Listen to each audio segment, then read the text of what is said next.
विश्व के सभी मेरे साथियों को राजरत्न अम्बेडकर की ओर से जय भीम, नमो बुद्धाय। आज मैं आप लोगों के सामने एक महत्वपूर्ण खबर लेकर आया हूं। दरअसल ये खबर बताने का काम मीडिया का था, लेकिन मीडिया अपना काम नहीं कर रहा। वो मोदी जी के गोद में बैठा हुआ है और इसलिए इस गोदी मीडिया से ये होने वाला नहीं है। इसलिए ये खबर मैं आप लोगों के सामने मुझे लेकर आनी पड़ रही है। ये खबर है 2 दिन पहले टाइम्स मैगजीन, आप सभी लोग जानते हैं कि वर्ल्ड की सबसे बड़ी मैगजीन टाइम्स मैगजीन है। इस मैगजीन में विश्व के 100 सबसे शक्तिशाली, इन्फ्लुएंशियल, प्रभावशाली व्यक्तियों के सूची में नरेंद्र मोदी जी का नाम उसमें आया है। ये खबर भारत के सभी पेपर्स में, times of India, the Hindu, Indian express, Indian times, सभी न्यूज़पेपर पे, सभी न्यूज चैनल पे ये खबर चलाई गई कि नरेंद्र मोदी जी का नाम टाइम्स मैगजीन के 100 सबसे प्रभावशाली व्यक्तियों की सूची में उनका नाम आया है। विश्व के सबसे प्रभावशाली व्यक्तियों में उनका नाम दर्ज हुआ है।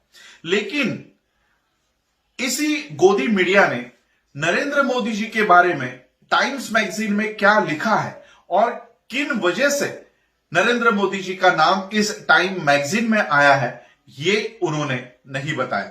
सभी मीडिया की रिपोर्ट्स आप स्क्रीन पे देख सकते हैं कि किस तरह से मीडिया भारत में बता रहा है, मोदी का गुणगान कर रहा है कि मोदी जी का नाम टाइम्स मैगजीन में आया है और वो भी दुनिया के 100 प्रभावशाली व्यक्तियों की सूची में।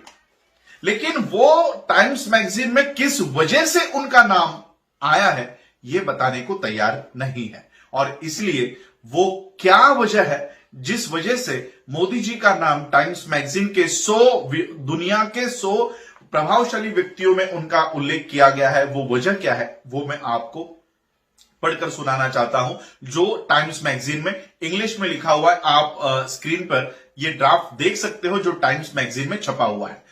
ये भारत के लोगों को आसान शब्दों में समझाने के लिए मैं इसको हिंदी में अनुवाद कर रहा हूं। ये टेक्स्ट कहता है, ये जो सारा लिखा हुआ है वो कहता है कि लोकतंत्र की चाबी, लोकतंत्र की कीज, लोकतंत्र की चाबी हकीकत में मुक्त चुनाव में नहीं होती, फ्री इलेक्शन में नहीं होती। जिन लोगों को सबसे ज्यादा वोट मिलते हैं वो यही कहते हैं। सबसे ज्यादा महत्वपूर्ण बात होती है उन लोगों के अधिकार जिन्होंने जीतने वाले पार्टी को वोट नहीं दिए हैं।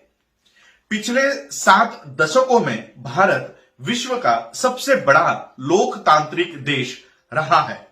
इनकी आबादी, भारत की आबादी 130 करोड़ से भी ज्यादा लोग यहां पर रहते हैं, जिसमें क्रिश्चियन, मुस्लिम, सिख, बौद्ध और अन्य धार्मिक पंथ के लोग शामिल हैं। दलाई लामा, जिन्होंने अपने जीवन के कई साल यहां पर आश्रय लिया है, वो भारत की प्रशंसा करते हुए कहते हैं कि सभी लोग भारत में रहते हैं। ये समता, सामंजस्य, मजबूती और स्थिरता का एक उत्तम उदाहरण है। नरेंद्र मोदी ने इन सब को संदेह में डाल दिया है। हालांकि भारत के करीब करीब सभी प्रधानमंत्री 80% आबादी वाले हिंदुओं में से है, लेकिन मोदी, इनका शासन ऐसा है जैसे अन्य समुदायों के प्रति उनका कोई लेना देना है ही नहीं। पहले वो सशक्तिकरण के लुभाने वाले वादों के ऊपर चुनाव जीते। उनकी हिंदू राष्ट्रवाद वाली पार्टी भारतीय जनता पार्टी ने न केवल सामाजिक उत्कृष्टता को नकारा, बल्कि बहुजन एकता को भी उन्होंने ठुकराया है। विशेषता भारत के मुसलमानों को निशाना बनाया जा रहा है। महामारी की इन घड़ियों में दम घोटने वाले मतभेद खुली ओर से दर्शाए जा रहे हैं। विश्व का सबसे जीवित लोकतंत्र गहरी खाई में गिर रहा है। नरेंद्र मोदी जी के लिए टाइम्स मैगजीन ने इस तरह का उल्लेख वहां पर किया है। कोई भी भारत का मीडिया, चाहे वो टाइम्स ऑफ इंडिया हो, इंडियन एक्सप्रेस हो, द हिंदू हो, इकोनॉमिक टाइम्स हो, टीवी मीडिया आज तक हो, जी न्यूज हो, रिपब्लिक टीवी हो, कोई भी ये टेक्स्ट आप लोगों के सामने नहीं लेकर आएगा। और इसलिए मैंने सोचा कि ये बातें लोगों को, भारत के लोगों को और भारत के बाहर बैठे हुए सभी लोगों को बतानी जरूरी है। और इसलिए आज मैं ये खबर आपकी ओर लेकर आ रहा हूं। और सिर्फ नरेंद्र मोदी जी का उल्लेख वहां पर नहीं है। इन 100 प्रभावशाली व्यक्तियों में राष्ट्रीय दादी, जिनको हम राष्ट्रीय दादी के नाम से जानते हैं, मुझे उनका नाम पता नहीं था, टाइम्स मैगजीन के वजह से उनका नाम पता चल गया, जिनके साथ मैंने कई बार स्टेज साझा किया हुआ है। ये कलकत्ता का फोटो, सीए के विरोध में हम लोग जो विरोध दर्शा रहे थे, वहां का है। दादी जी का भी उल्लेख यहां पर है। 80 साल से भी ऊपर दादी, उनका उल्लेख किया गया है कि आपने खून के आखिरी कतरे तक भारत के संविधान को और भारत के लोकतंत्र को बचाने के लिए वो ये लगाएंगी। और इसलिए दादी का उल्लेख भी प्रभावशाली व्यक्तियों में हुआ है। ये सिर्फ दादी का उल्लेख नहीं है, ये हर उस व्यक्ति का उल्लेख इस टाइम्स मैगजीन में यहां पर है जो लोकतंत्र को बचाने की इस मुहिम में जुड़ा हुआ है। सीए हो, एनआरसी हो, एनपीआर हो, लोकतंत्र को, संविधान को बचाने की बात हो, ये हर उस व्यक्ति का गौरव टाइम्स मैगजीन में हुआ है।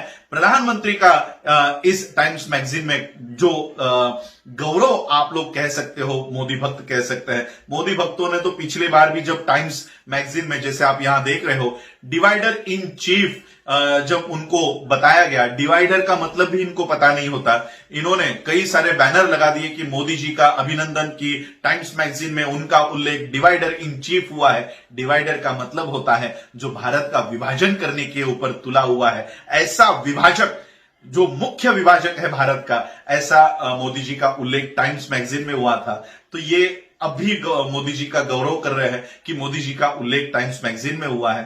दरअसल मोदी जी भारत की बदनामी पूरे विदेशों में कर रहे हैं। ये देश के लिए एक बहुत बड़ा घातक इंसान साबित हो रहे हैं। और वहीं पर हम जो भारत के लोकतंत्र को बचाने की मुहिम कर रहे हैं, भारत का मीडिया हमको कहीं नहीं बताता, कहीं हम लोगों को नहीं बताता, बल्कि इंडिया टीवी मुझे देशद्रोही कहता है, मुझे पाकिस्तान चले जाना चाहिए, ऐसा उन्होंने खबर चलवाई थी जब मैंने ये बात कही थी कि आरएसएस ये आतंकवादी संगठन है। ये जब मैंने बात कही थी तब उन्होंने मेरे खिलाफ इस तरह का मुहिम शुरू कर दिया था। लेकिन आज टाइम्स मैगजीन जैसी मैगजीन हमारे इन आंदोलनों को गौरव कर रहा है, उसके लिए मैं टाइम्स मैगजीन का धन्यवाद देता हूं। और ये बात जो आपको भारत का मीडिया नहीं बताएगा, ये मैं आपके सामने ला रहा हूं। आप लोगों ने मुझे सुना, उसके लिए आप सभी लोगों का आभार, धन्यवाद। जय भीम, जय भारत।